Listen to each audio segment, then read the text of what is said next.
డైరెక్ట్గా రిజిస్ట్రేషన్ ఆఫీస్కి వెళ్ళాలి. అక్కడ డైరెక్ట్గా ఎవరైతే ప్రాపర్టీ ఓనర్ ఉన్నారో సెల్లరు రావాలి, మీరు బయ్యర్ పార్టీగా ఉన్నప్పుడు మీరు వెళ్ళాలి.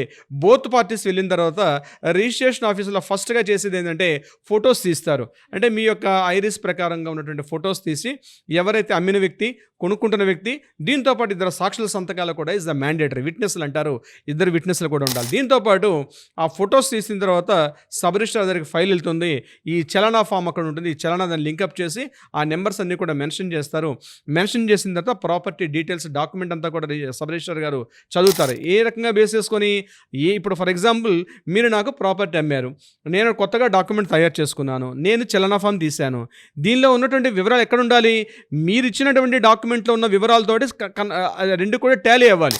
అంటే హద్దులు కానీ, సైజు కానీ, ప్రాపర్టీ సైజు కానీ, ప్రాపర్టీకి ఉన్న బౌండరీస్ కానీ, ఎవ్రీథింగ్ అంతా కూడా దీన్ని మదర్ డాక్యుమెంట్ అంటారు.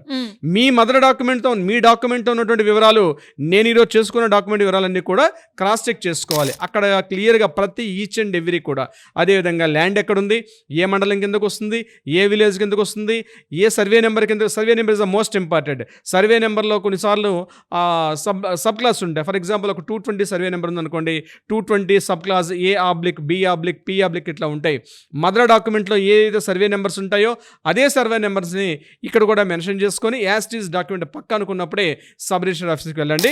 అక్కడ బయ్యరు రావాలి, సెల్లర్ కూడా రావాలి. ఎవరైతే అమ్ముతున్నారో, ఎవరైతే కొనుక్కుంటున్నారో ఇద్దరు వ్యక్తులు రిజిస్ట్రేషన్ ఆఫీస్కి వెళ్ళాలి.